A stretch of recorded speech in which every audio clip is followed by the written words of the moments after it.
Hi, ever wonder what it's like to work another profession or live in the underworld? Listen to unsuspecting riders give a 10 to 15 minute personal masterclass as I spontaneously interview them as they enter my taxi. I'm your host, Simon Rushton, and this is Taxi Chronicles.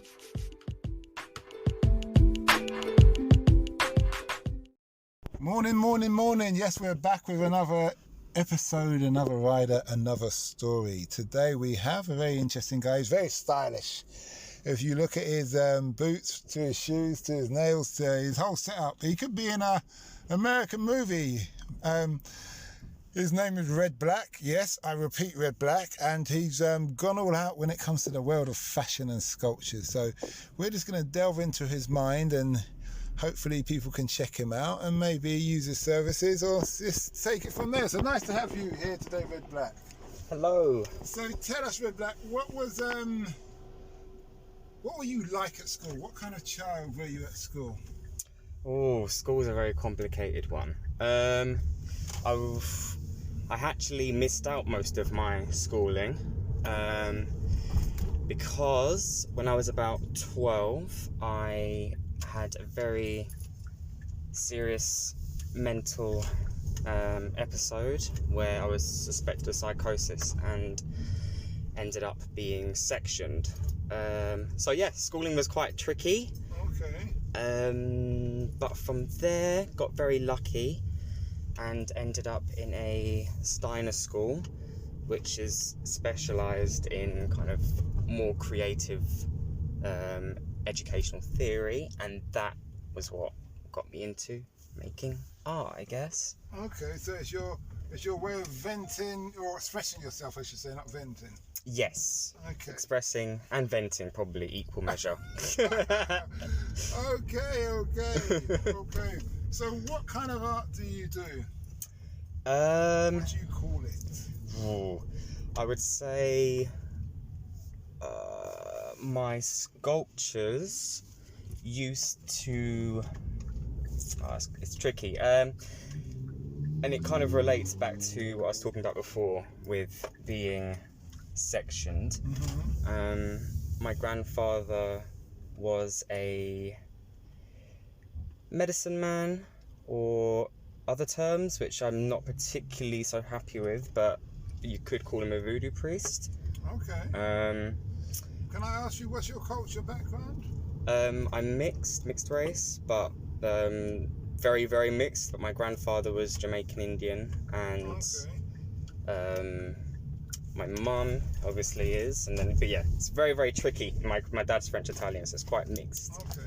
So are you all kind of from the Creole generation? You're basically like me then, in many respects.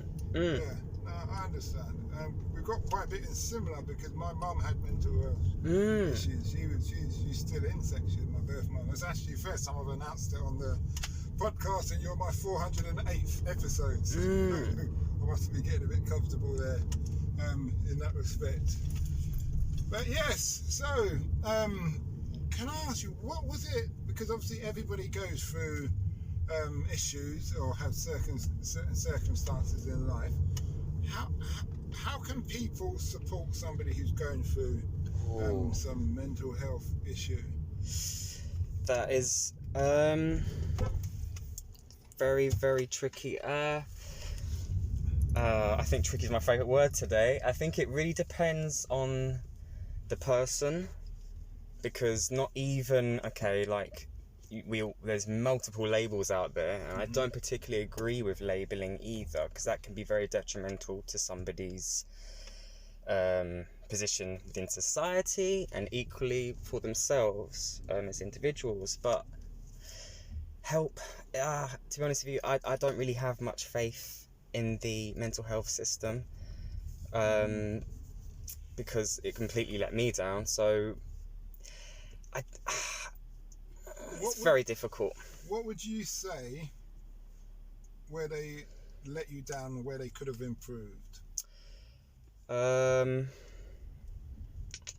think the improvement would be, definitely in my case, professionals became obsessed with trying to pinpoint what was wrong with me instead of actually offering me support. And equally, because they were so obsessed with trying to label me, they didn't know what support to offer me. And all I really wanted was just to probably talk about my problems in an open environment. And I find a lot of psychiatrists can be judging themselves. And a lot of psychiatrists you would hope would be open people, but a lot are not. Yeah. Okay. So self-help is probably a massive one, actually, for me. From my experience in the military and dealing with people who've been through a lot of trauma, I don't like to use the term PTSD. I think it's thrown around willy-nilly nowadays. But what we find a lot is talking to people who've gone through the same thing.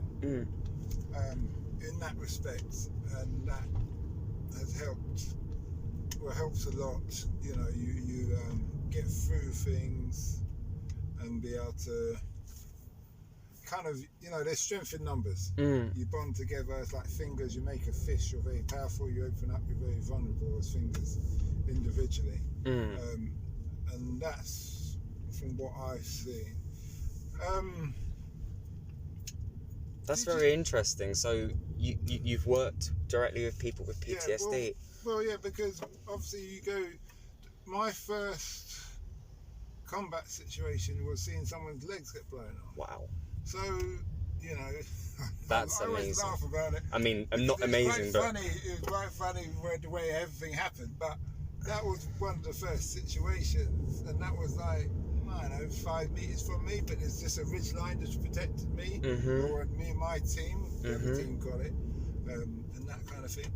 But yeah, obviously you don't always sleep the best. If you're depending where your mind is and what's going on in those respects. Yeah, but sorry, so how turned a bit about me now. Yeah, but that's good. That's good. So how long have you been back? No, I've been back here 12. I left the military about 2010 and stuff. But yeah, you just talk other people. You know, everybody's gone through a lot, different things and seen different things. And, you know, there's different ways to handle things, and I think a lot of things are about peace of mind. Of course, yeah. You find your peace in art. Yes. Sculpture. I have people who I'm an accountability partner to or a mindset coach to, so I do a lot of that for people. And does that help you in your own process of healing, would you say? Or I don't see myself as somebody who needs to be healed. I see it more like very black and white, and I always get told off for this, is that life is what it is regardless. And there's always somebody around the corner who's gone through worse. Agreed. Some of the interviews I've given, I had a lady she's 28, beautiful lady. She had a beautiful little toddler, about 2-3 years old, and she was telling me about her whole life of child abuse and how she was given away at birth and to friends and blah blah blah, and she was just mistreated, and she was very strong. And what kept her strong is her belief in God, and she just really believes in the Almighty.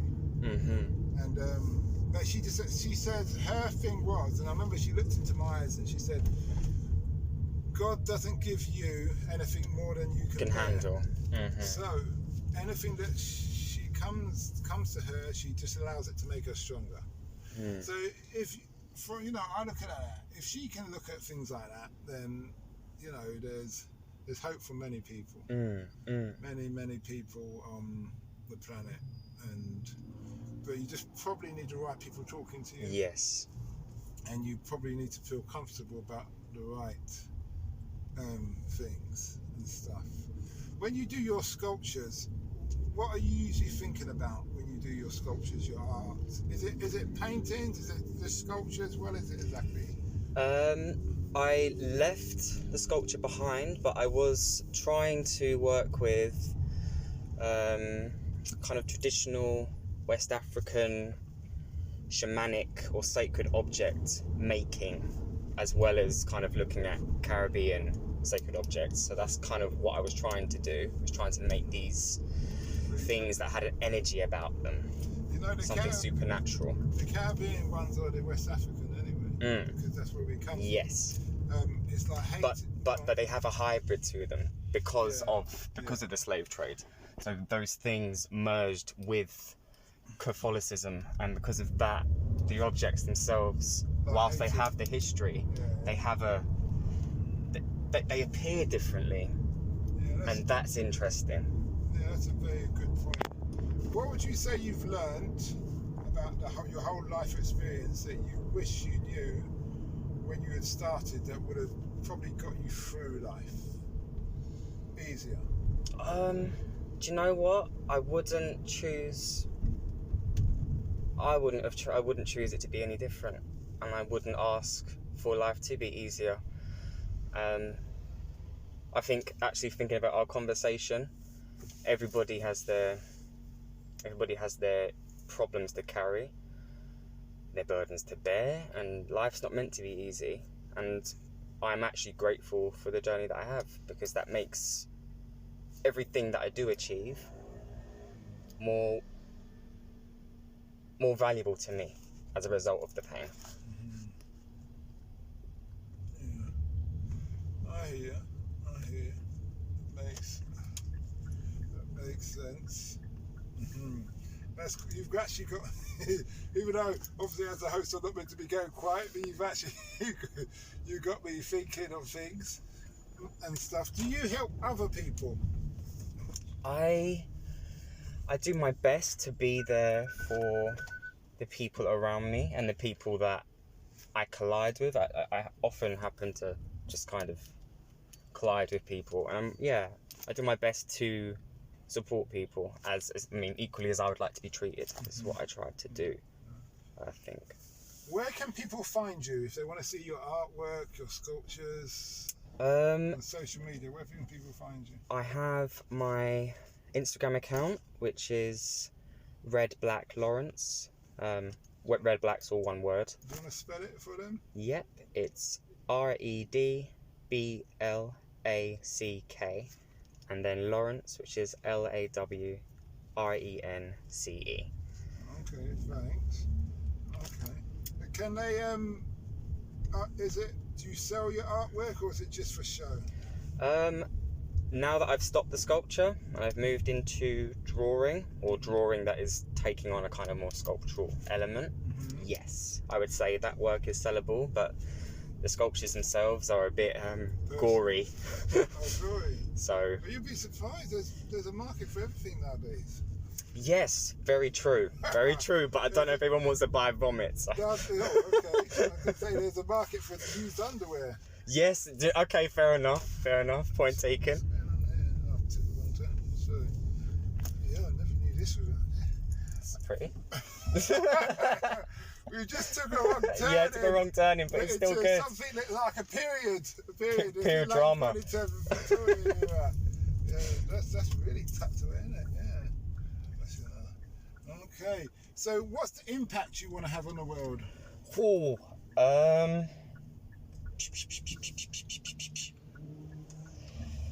I think a lot of people would like.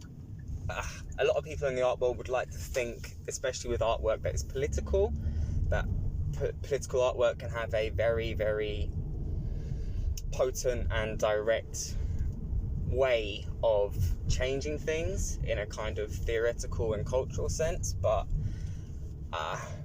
I'm not looking to make a massive change on the world. I think that's a bit far-fetched, but I'm just hoping to make work that can talk about, I don't know, the kind of the hidden and the trauma and the underbelly that I experience, and hopefully other people can relate to, and hopefully that can bring about a conversation about change and about a sense of healing, but not with a kind of air of, I don't know, I just think a lot of artwork out there has a big kind of I aim to do this. But You mean has a shock value? They try to be shocked. yeah, there's a lot of artwork that has a shock value. And I think that's a problem as well when you're trying to deal with a subject matter that is perhaps more dark or more challenging. It's a very fine line between being something that is, shocking and honest. I'm not trying to be shocking, I'm trying to be honest. Yeah. Okay, that's interesting. With art, I've always liked traditional art where you've got a sculpture or you've got a painting of whether it's a countryside or a person. Mm-hmm. Where it comes to the slapdash, like one bang bang, it's done. Yeah, like one big piece of flicker of paint across a big canvas. Mm-hmm. I've never understood that. Mm-hmm. I've interviewed a couple of artists. They've tried to explain it, but I was like, I think like art should be for everybody, and I don't think anybody should be converted into liking something they don't like, or into understanding something they simply can't or don't want to understand. Because personally, I mean, like, there's so much stuff out there, and I mean, like, even social media, so many images, it's just, we're bombarded with stuff. So the things that we naturally connect to, I would say, is the best things to go with. And if you don't like pieces of work that have, a single splatter of paint, then you're entitled to that. And I'll be honest, as someone that's studied art for nearly 10 years, there's a whole load of stuff that I don't get. I mean, sometimes I go into a gallery and I look at a piece of concrete on the floor and I'm like, Jesus, what reference am I supposed to be reading here? There's a lot. what do you think of that? Is it Oxo Tower? They got the art. Is it Oxo Tower? Tate Modern? Yeah, Tate Modern. What do you think of that place? They said that's the most visited art place in the country, but I don't understand why. I find Tate... I think it's a great organisation for the younger generation or my generation and younger who want to get a brief understanding or a more in-depth understanding, if you're more engaged, I guess, with art history. But I find, I don't know, Tate's tricky. Is this Slave art? trade. Look at this man. Yes, this is art. You don't take it. You should wave to him, might be your friend. Interesting. That is art, isn't he? I thought it's a black man, it's not. It's not. Yeah, That is interesting. Just one of these things like on a Joe Rogan now, you'd have to put up a video clip, but we can't. Sorry, there's just a man walking down the street with his face painted white and like dreads, but he's not a black man, and he's got he's got lines, he's got teardrops like a clown. Yes. He's like a scary zombie clown. He looked like it from Stephen King. Yeah. Yeah, but he's just walking down the street like there's nothing wrong with him. But anyway, thanks for that interview. It's much appreciated, and we wish you well. Take care.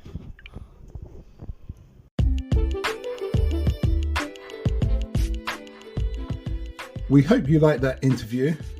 Don't forget to like, share, and subscribe to get the latest daily episode. Ever considered investing in the continent with the fastest growing economy and population on Earth?